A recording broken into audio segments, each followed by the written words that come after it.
एक बार एक राजा जो राज्य चलाता था उसको भयानक बीमारी लग गई और उस राज्य में सभी जो वैद्य थे उनको बुलाया गया और कहा गया किसी तरह से इस राजा को बचा लिया जाए। मगर बीमारी इतनी भयानक थी, जितने भी वैद्य वहां पर आए उन्होंने कहा ये राजा बच नहीं पाएगा। और उनमें से एक बहुत ही ज़्यादा वृद्ध वैद्य थे, बहुत एक्सपीरियंस्ड, उन्होंने कहा ये राजा जो है 5 महीने के अंदर मर जाएंगे, उससे ज़्यादा ये समय काट नहीं सकते। मगर जनता राजा को बहुत प्यार करती थी, वो राजा बहुत प्रिय था, वो हमेशा लोगों की मदद करते थे और सही निर्णय लेते थे जो जनता के हक में हो। उस वैद्य से रिक्वेस्ट की गई कि प्लीज़ आप किसी तरह से इनको बचा लीजिए। तो वो वैद्य कहता एक ही तरीका है जिस वजह से ये राजा बच सकता है, मगर मुझे ये पक्का पता है ये राजा वो तरीका नहीं अपनाएगा। मगर मैं फिर भी बता देता हूं तरीका क्या है। इस राजे को इस राज्य में से 1000 बच्चों की बलि देनी पड़ेगी। अगर इसने 1000 बच्चों की बलि दे दी तो ये 5 महीने तक, अगर इसने 1000 बच्चों की बलि दे दी तो ये बच जाएगा। अब जब राजा को ये बात बताई गई तो राजा सोच में पड़ गया कि 1000 बच्चों की बलि देकर मैं बच भी गया तो ये तो कोई सही निर्णय नहीं होगा, ये तो मैं अपनी सेल्फिशनेस के लिए ऐसा करूंगा। मगर वहां की जनता राजा से बहुत प्यार करती थी। जनता ने कहा कि हम अपने बच्चे देने के लिए तैयार हैं, हमें राजा से बढ़ के हमारे बच्चे भी नहीं हैं, क्योंकि यही हमारा बच्चा है, इसने हमारी इतनी हेल्प की है, जब कभी अनाज चाहिए, जब कभी पैसे चाहिए, जब बीमारी में इलाज के लिए, तो इसने हमेशा हमारी मदद की है। हमारे 1000 बच्चे, हम तो 5000 बच्चे बलि देने के लिए तैयार हैं। अब राजा जब रात को सोया तो उसको ध्यान आ रहा था कि 1000 बच्चों की बलि देके मैं बच भी गया तो मैं अपने आप को माफ कैसे करूंगा।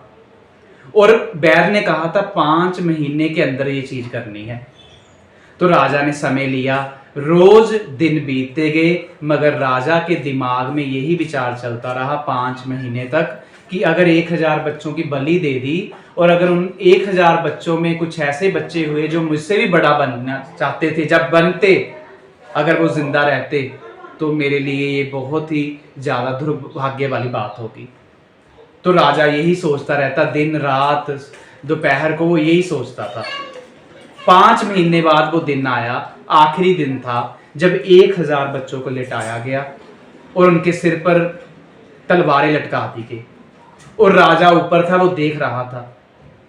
और राजा जब बैठा था तो सिपाही ने ऑर्डर दिया, वैद्य भी वहां पर था, कि इन 5 के 5000 बच्चों की गर्दन काट दी जाए, 1000 बच्चों की, सॉरी। तो राजा ऊपर से छलांग लगाकर नीचे आया और कहता मैं मरना पसंद करूंगा, मैं 5 महीने तक यही सोचता रहा ये बच्चे कैसे बचे, मैं मरना पसंद करूंगा, मगर इनमें से एक भी बच्चे की मैं बलि नहीं दूंगा, मैं मरना पसंद करूंगा, मैं कुछ नहीं सुनूंगा आपका।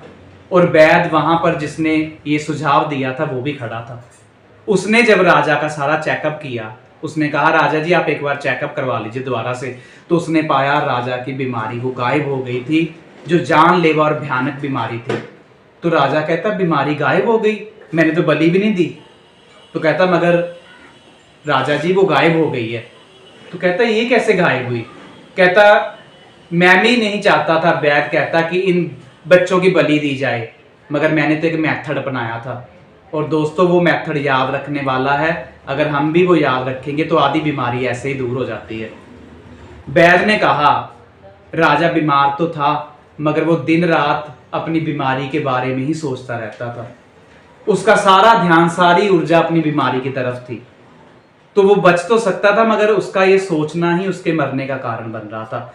तो मैंने जानबूझकर ऐसा कहा कि 1000 बच्चों की बलि दी जाए, ताकि उसकी सोच अपनी बीमारी से हटके दूसरी चीज पे चली जाए कि बच्चों को कैसा बचाया जाए, और उसकी 5 महीने तक सोच अपनी बीमारी पे ना जाके बच्चों को बचाने की तरफ चली गई, जिस वजह से उसकी वो बीमारी खत्म हो गई।